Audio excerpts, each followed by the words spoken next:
барои шаҳрвандони хориҷӣ ва барои шаҳрвандони дохилии Русия пули патентшона як рӯз ё ду рӯз дер супоридагӣ бошад. Рейд набоша агар ҳамин ҳуҷҷатҳоро талаб намекунанд. бахшида ба омади моҳи шарифи Рамазон хушхабар аз ширкати дорувории Шифофармо барои шумо. Фитобочка ва ҳиҷома кардан барои шумо ройгон, яъне бепул. Метавонед худро номнавис кунед.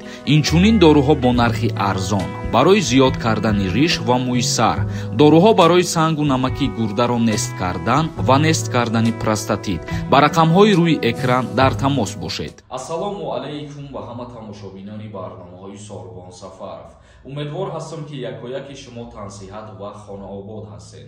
Тамошобинони азиз, ба маълумоти шумо ахбороти нав мерасонам. Бо диққат гӯш кунед. Федератсияи Русия муҳлати қарорашро дар бораи доллар дароз намуд. Бонки Миллии Русия маҳдудияти гирифтани доллару евро ва асъори дигари хориҷӣ нақдро то 6 моҳи дигар дароз кардааст. Чӣ хеле ки медонем, дар Федератсияи Русия тақрибан 1 сол мешавад ки барои шаҳрвандони хориҷӣ ва барои шаҳрвандони дохилии Русия иҷозат нест аз $10,000 зиёд баровардан аз Русия.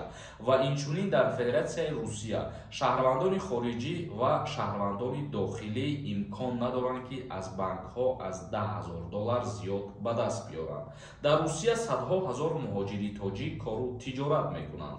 Бар асоси қарори бонк аз 5 март ҳеҷ кас наметавонад аз бонк бештар аз $10,000 ва муодилаи он еврои нақд бигирад.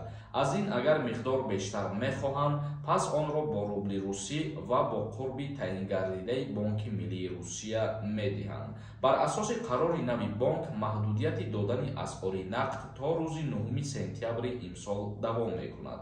Яъне ҳар як нафаре ки мехоҳад аз бонкҳои Федератсияи Русия зиёда аз $10,000 пул бигирад, дар ин ҳолат бо тариқи рубл метавонад ки пулҳои худша ба даст биёрад. Ва ногуфта намона ин иқдома продлит кардан то моҳи сентябри ҳамин сола. Тамошобинони азиз, акнун саволҳои шуморо хонда ҷавоб мегардонем.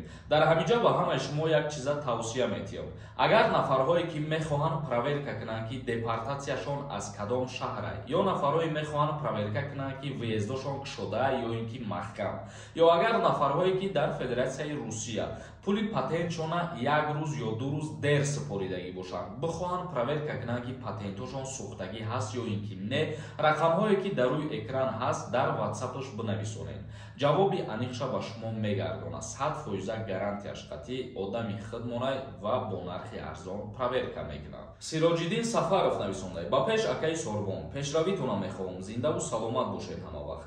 ҳазор раҳмати калом. Нафарое ки моро дастгирӣ мекунем, мо барои шумо ҳаракат мекунем ва боварӣ дорем ки доим ҳастанд нафарҳое ки моро дастгирӣ мекунанд. Фирӯз Қурбонов нависонда: ассалому алайкум бародар, як савол. Илтимос ака, ай Россия 4 мошин омадем, депорт намекунанд, ягон нарушенӣ надорем. Пешакӣ саломати хонаобод бошед бародар. Дар ҳолате ки ягон қонуншиканӣ кардагӣ набошӣ ва ба ҳуҷҷат гаштагӣ бошӣ, ягон мушкилӣ намешавад. Рая нависонда: ассалому алайкум, ман тамоман документ надорам, метавонам бо паспорт билет гирам Тоҷикистон бурам, омаданамда 4 сол шид. Дар ҳолате ки ти ягон документ надорӣ ва паспортат қати меги Тоҷикистон бурам билет бигирам, баъзе ҳолатҳое ҳастанд ки дар таможни аэропорт аз муҳоҷирон ҳуҷҷатҳои зарурӣ мепурсанд, мисол регистратсия ва патент. Дар ҳолати пешниҳод накардан метавонанд ки депортатсия кунанд, вале баъзе ҳолатҳое ҳастанд ки рейд набоша агар ҳамин ҳуҷҷатҳоро талаб намекунанд. Ашуров нависонда: акаи Сорбон, ма биромадам ҳамин проверкаи документода ҷавоб надодам. Бародарои азиз, аз сабаби зиёд муроҷиат кардани шаҳрвандо сари вақт успед намекунанд ки ба ҳамаи шумо ҷавоб бигардонанд. Шумо дар WhatsApp бинависонед, ҳатман ҷавоб мегардонанд ба ҳама.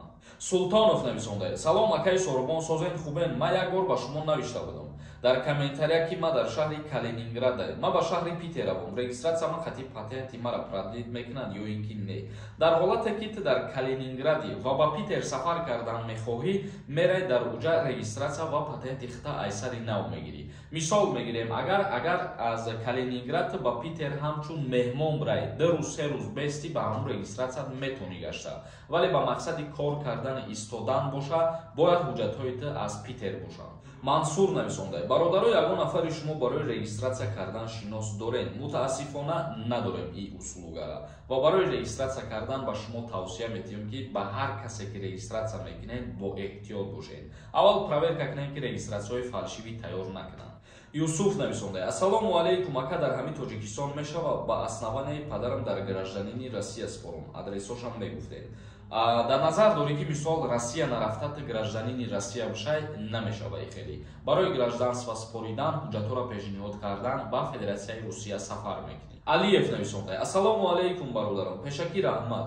Ман виднажителство дорам. Агар Тоҷикистон бирам мара хизмат мебаранд. Ака 10 бор навистам, аммо ҷавоб надодӣ. Медонам серкори падару модарда раҳмат ба ин хел фарзанди тарбия кардагишон. Молодец, аҳсан, ответа интизорум брат. Ҳазор раҳмати калон акаҷон ва ман умед дорам ки мара дуруст мефаҳмед. Агар нафарое ки ба саволош ҷавоб намегиранд ва дар ҳолате ки виднажителство доред, то оли гражданини Россия нести бигем, паспорти Россия надорӣ, дар ин ҳолат имкон ҳаст ки дар Тоҷикистон тара ба хизмати ҳарбӣ даъват кунанд. Борон Тиҷай нависондай: акае таможни гузаштам дар мигратсионка печат задан, дар паспорт не, документ кунам проблема намешавад, пешакӣ ҳазор раҳмат. Дар ҳолате ки мигратсиони картаи печат дора, мабодое ки ягон проблема рамшид, мигратсиони картара нишон медиҳад ки мақсад печат дора, ман ғайриқонунӣ ворид шидагӣ нестам.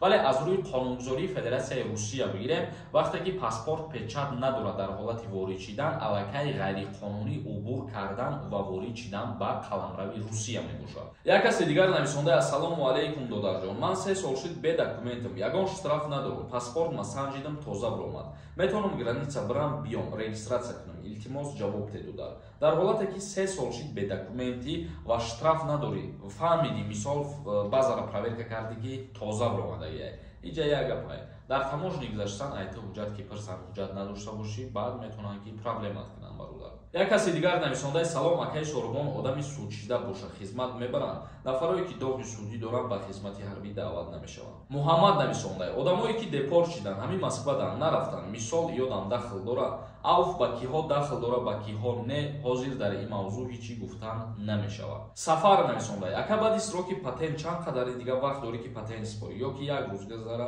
месуда патент? Дар ҳолате ки трудовой договор дорӣ ва патенти ба итмом расидаиста бошад, як моҳ пешакӣ бояд барои продлит карданаш муроҷиат кунӣ. Ва дар ҳолате ки трудовой договор надошта бошӣ, барои граница гузаштанам 1 ҳафта ё 2 ҳафта пеш аз пӯшиданаш граница бигузарӣ бояд. Тамошобинони азиз, ба ҳамин видеои имрӯзара ҷамъбаст мекунем то барномаҳои оянда. Худованд ҳамаи мо шумора нигаҳбон бошад.